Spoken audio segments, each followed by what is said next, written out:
Hello friends, Sangeeta क्रिएशन्समध्ये आज आपण ब्लाऊजला cups लावून ब्लाऊजचं स्टिचिंग कसं करायचं ते पाहणार आहोत. इथे हे कप्स आहे आणि छोटी साईजचाच ब्लाऊज आहे, घागऱ्यावरचा ब्लाऊज आहे हा. तर ह्याला आपण कप्स कसे लावायचे ते पाहूया. आता आपण हे कप्स बाजूला ठेवूया आणि ब्लाऊजचं कटिंग पाहूया. आता इथे मी कटिंग करून घेतलेलं आहे. आपण सिंपल ब्लाऊजचं जसं कटिंग करतो फोर टक्स त्याच पद्धतीने कटिंग करायचे, फक्त सेंटर कट न देता ते पूर्ण बंद बाजूनेच हे करायचं, म्हणजे दोन्ही बाजू एकत्र असल्या पाहिजे असं बंद बाजूने त्याचं कटिंग करून घ्यायचं. आता इथे आपण ब्लाऊजची जी चेस्ट साईज आहे, ब्लाऊजच्या चेस्ट साईज प्लस अर्धा इंच मार्जिन घेऊन इथे एक पॉईंट द्यायचा आहे. याला आपण टक्स पॉईंट म्हणतो. आता ह्या टक्स पॉईंटच्या खाली 1 इंचावरती अजून एक मार्किंग करून घ्यायचं आहे. इथे आपण हे कप्स लावणार आहोत. इथपासून खाली आपण जे टक्स घेणार आहोत त्याच्यासाठी हा पॉईंट आहे. आता इकडच्या बाजूने सेंटरच्या बाजूने आतमध्ये टक्सचा पॉईंट काढण्यासाठी 3 इंचावर मार्किंग करायचं आहे. चेस्ट साईज जर जास्त असेल तर तुम्ही 3.5 पण घेऊ शकता. आता हा जो पॉईंट आहे या पॉईंटपासून खाली अशा पद्धतीने एक सरळ लाईन आखून घ्यायची आहे. इथे आपण टक्स मारणार आहोत त्यासाठी. आता गळ्याची मेजरमेंट घेऊया. इथं गळा घेणार आहोत आपण 2.25 इंच गळा घ्यायचा आहे. ही छोटी साईज आहे, 4-5 वर्षाच्या मुलीचा घागरा आहे हा. त्यामुळे गळ्याची लेंथ पण कमी घेणार आहे. मी इथे गळ्याची लेंथ घेणार आहे 3.5 इंच प्लस हाफ इंच शिलाईमध्ये जाईल. मग आपण इथे 4 इंचावर मार्किंग करून घ्यायचं आहे. आता हा बॉक्स आखून घ्यायचा आहे. आता गळा खूप शॉर्ट आहे, त्यामुळे थोडंसं जे बॉक्स आहे त्या बॉक्सच्या बाहेरून अशा पद्धतीने मार्किंग करून घ्यायचं आहे. त्यामुळे गळा थोडासा रुंद झाला जातो. आता गळ्याचं मार्किंग झालं आहे. आता हे जे अस्तरच्या बाजूने दुसरीकडून मार्किंग ओढलेलं आहे त्याचवरती थोडंसं डार्क करून घ्यायचं आहे, नाहीतर तुम्ही परत डबल मेजरमेंट पण टाकू शकता. आता इथे इथे हे जे पॉईंट आहेत इथे असे कप्स येणार. आता कप्सच्या मधलं अंतर किती पाहिजे, तर इथे 1 इंचाचंच दोन्ही कप्सच्या मधलं सेंटर पॉईंटपासून 1 इंचावरती मार्किंग पाहिजे, म्हणजे दोन्ही कप्सच्या मध्ये बरोबर 2 इंचाचं मार्जिन राहिले. हे पहा, अशा पद्धतीने इकडच्या बाजूने 1 इंच आणि इकडच्या बाजूने 1 इंच, हे टोटल 2 इंचाचं दोन्ही कप्सच्या मधलं अंतर राहील. आता आपण हे खाली जे टक्स पॉईंट काढलेले आहेत तिथे आपण टक्स मारून घ्यायचे आहेत. त्याच्या आधी आपण गळ्याचं फुल मार्किंग करूया. आता हे असं सेंटरला दुमडून घेऊया, जेणेकरून हे जे आपण गळ्याचं एका बाजूने मार्किंग केलेलं आहे ते दुसऱ्या बाजूने ओठेल आणि व्यवस्थित गळा आहे असा येईल. हे पहा, अशा पद्धतीने ठेवायचं आहे. वरून जरा चॉकने डार्क करायचं, म्हणजे खालच्या बाजूने गळा व्यवस्थित आखला जातो. आता गळ्याचं मार्किंग करून झालेलं आहे. आपण इथे टक्स मारून घेऊया. आता टक्स किती मारायचा, तर आपण दोन्ही साईडला सिंपल ब्लाऊजसाठी 1 इंचाचं जसं मार्जिन सोडतो की टक्ससाठी, तर 1 इंच म्हणजे दोन्ही बाजूने हाफ इंच. तर मग आपण इथे अर्धा इंचावरतीच टक्सचं मार्किंग करायचं आहे, म्हणजे दोन्ही बाजूने अर्धा असं मिळून 1 इंच पूर्ण टक्स होतो. आता या बाजूनेही 1 इंचाचं टक्स आणि दुसऱ्या बाजूनही सेम 1 इंचाचं टक्स मारून घेणार आहोत. तर मैत्रिणींनो, तुम्ही माझ्या चॅनलवर जर नवीन असताल आणि तुम्हाला जर माझे व्हिडिओ पाहायला आवडत असतील, माझ्या ब्लाऊजविषयीच्या काही नवीन माहिती, ब्लाऊज डिझाईन्स किंवा स्लीव्ज डिझाईन तुम्हाला जर पाहायला आवडत असेल तर चॅनलला सबस्क्राईब जरूर करा. आणि जर व्हिडिओ आवडलाच तर व्हिडिओला लाईक पण करा, कमेंट पण करा. हे पहा, अशा पद्धतीने आता मी 2 टक्स मारून घेतलेले आहेत. आणि आता हे कप्स जे आहेत ते आपण आता जॉईंट करणार आहोत. तर कप्स जॉईंट करण्याच्या अगोदर कप्सला अशा पद्धतीने एकदा फोल्ड करायचं आहे आणि परत एकदा अशा पद्धतीने फोल्ड करायचं आहे. आणि बरोबर जो सेंटर पॉईंट आहे त्यावरती चॉकने मार्किंग करून घ्यायचं आहे. हे पहा, अशा पद्धतीने मी मार्किंग करून घेतलेलं आहे. आता दुसऱ्या कप्सचं पण सेम त्याच पद्धतीने फोल्ड करून घ्यायचं आहे आणि मार्किंग करून घ्यायचं आहे. हे मार्किंग कशासाठी, की बरोबर सेंटरवरतीच आपली शिलाई आली पाहिजे, ह्यासाठी हे मार्किंग करून घ्यायचं आहे.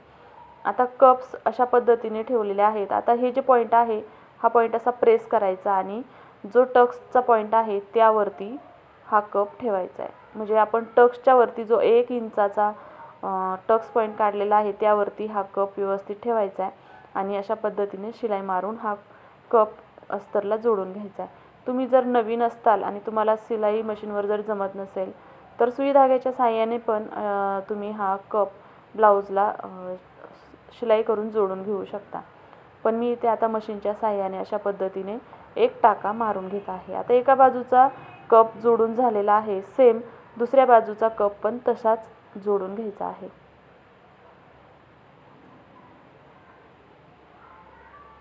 अशा पद्धतीने दुसऱ्या बाजूचा कप पण मी जोडून घेत आहे. आता दोन्ही कप्स जोडून झालेले आहे. एकदा आपण पाहू की कप व्यवस्थित जोडून झालेले आहेत की नाही. हे पहा, व्यवस्थित बरोबर मार्जिनवरती जोडून झालेले आहे. आता आपण मेन ब्लाऊजवर हे अस्तरचं कापड जोडणार आहोत. तर आता मेन ब्लाऊजवर पण सेम टक्स लावणार आहोत. हे पहा, खालच्या बाजूने बरोबर व्यवस्थित मार्किंग झालेलं आहे. आता हे आहे आपलं मेन ब्लाऊजचं कापड. तर आता आपण यावरती पण गळ्याचं मेजरमेंट टाकायचं आहे आणि टक्सचं पण मेजरमेंट टाकायचं आहे. आता इथे पण आपण गळा घेणार आहोत 2.25 इंच. तर गळ्याची खोली घ्यायची आहे 4 इंच. 1/2 इंच शिलाईमध्ये जाईल आणि तयार 3.5 इंच होईल. अशा पद्धतीने मार्किंग करून घ्यायचं आहे. आता खालच्या बाजूने आपण टक्स मारणार आहोत. तर जो गळ्याचं मार्किंग केलेलं आहे तिथपासून खाली आपण जे सेंटर पॉईंट आहे टक्स पॉईंट, तो टक्स पॉईंट 8 इंच, खाली 1 इंच आणि त्याच्या खाली आपण टक्स मारणार आहोत सेंटरच्या बाजूकडून 3 इंच आणि आता खाली सरळ लाईन आखून टक्स मारून घ्यायचा आहे. आता हे ब्लाऊजचं कापड मी थोडंसं एक्स्ट्रा घेतलेलं आहे. आता ह्याचं आपल्याला परफेक्ट कटिंग करायचं आहे. तर आता ह्याला ओपन करून ह्याला आतल्या बाजूने फोल्ड करू, म्हणजे हे मार्किंग इकडच्या बाजूने पण ओढलं जाईल. किंवा तुम्ही डबल मार्किंग पण करू शकता, पण त्याच्यामध्ये वेळ जातो. तर असं करायचं की बरोबर सेंटरला कापड फोल्ड करायचं आणि थोडंसं यावरती प्रेस केलं की इकडच्या बाजूचं मार्किंग इकडच्या बाजूला ओढलं जातं. हे पहा, अशा पद्धतीने मार्किंग झालेलं आहे. आता हे पण आपण टक्स मारणार आहोत. त्याआधी आपण जे अस्तर आहे ते याच्यावरती ठेवणार आहोत, कारण आपण हे कापड खालच्या बाजूने थोडंसं एक्स्ट्रा घेतलेलं आहे. तर आता जे आपण अस्तर व्यवस्थित मेजरमेंट घेऊन कट केलेलं आहे ते वरच्या गळ्याच्या बाजूला बरोबर जुळवून ठेवायचं आहे आणि खालच्या बाजूने जो एक्स्ट्राचा भाग आहे अस्तरचा तो कट करून घ्यायचा आहे. कारण आपण ह्याला इन आऊट करणार आहोत, नंतर आपल्याला हे एक्स्ट्राचं कापड कट करता येणार नाही. म्हणून हे बरोबर जेवढं मेजरमेंट आहे तेवढंच कापड घ्यायचं आहे आणि एक्स्ट्राचं कापड कट करून घ्यायचं आहे. आणि तुम्ही जर खालून पट्टी लावणार असाल तर मग हे राहून द्यायचं. पूर्ण स्टिचिंग करून झाल्यानंतर मग तुम्ही पट्टी जोडू शकता. पण हे इझी पडतं म्हणून मी तुम्हाला ही पद्धत सांगत आहे. आता खालच्या बाजूने आपण जसं अस्तरच्या कापडावरती टक्स मारले होते त्याच पद्धतीने टक्स मारून घ्यायचे आहे. हे पहा, दोन्ही बाजूचे टक्स व्यवस्थित मारून घ्यायचे.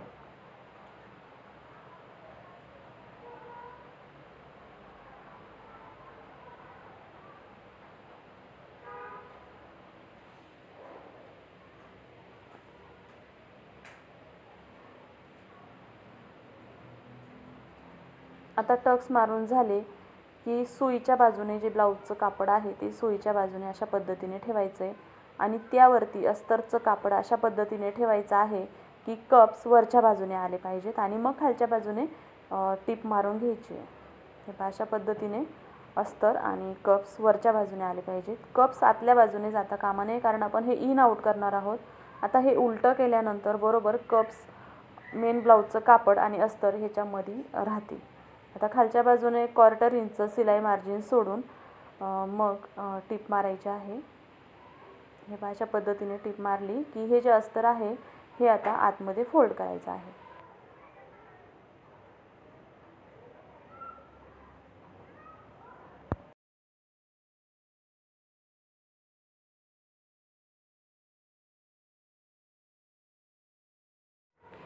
आता हे अस्तर अशा पद्धतीने फोल्ड करून घेतलं आहे आणि मग याला व्यवस्थित खालचं अस्तर आणि वरचं जे कापड आहे ते व्यवस्थित हाताने सेट करून यावरती एक दाबटीप मारून घ्यायची आहे. हे पहा, अशा पद्धतीने दाबटीप मारून घ्यायची आहे. आता जे अस्तर आहे त्याला चारही बाजूने व्यवस्थित सेटिंग करायचं आहे. व्यवस्थित फिनिशिंग करून मग चारही बाजूने अस्तरच्या कडेवरती शिलाई मारून घ्यायची आहे.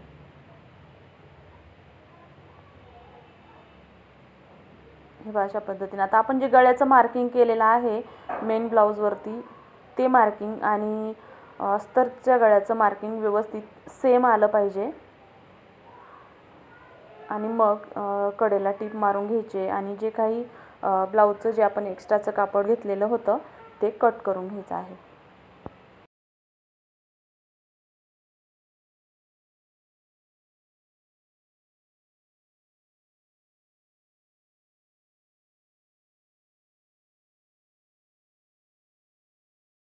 आता एक्स्ट्राचं कापड कट करून झालं की जे गळ्याचं मार्किंग आहे त्यावरती आधी शिलाई मारून घ्यायची आणि मग गळ्याचं कटिंग करून घ्यायचं आहे. आता इथे गळ्याचं कटिंग करून झाल्यानंतर ह्याला आपण पट्टी जोडणार आहोत. त्यासाठी मी अस्तरचं जे कापड आहे त्याच्यात तिरकस पट्ट्या काढून घेत आहे. हे अशा पद्धतीने ह्यांना जोडून घ्यायचं आहे. एका बाजूने शिलाई मारायची आहे, अशा पद्धतीने दुमडून घ्यायचं आहे आणि मग ही पट्टी जोडायची आहे. हे अशा पद्धतीने पट्टी ही गळ्याला जोडून घ्यायची आहे.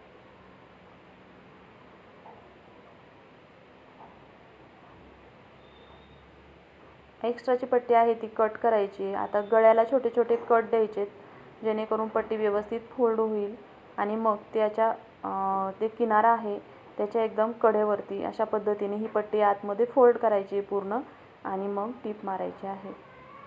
आता मोठ्या साईजचे म्हणजेच 30च्या पुढचे साईजचे ब्लाऊजही अशाच पद्धतीने तुम्ही स्टिचिंग करू शकता. हा छोट्या साईजचा 6 वर्षाच्या मुलीचा ब्लाऊज आहे घागऱ्यावरचा.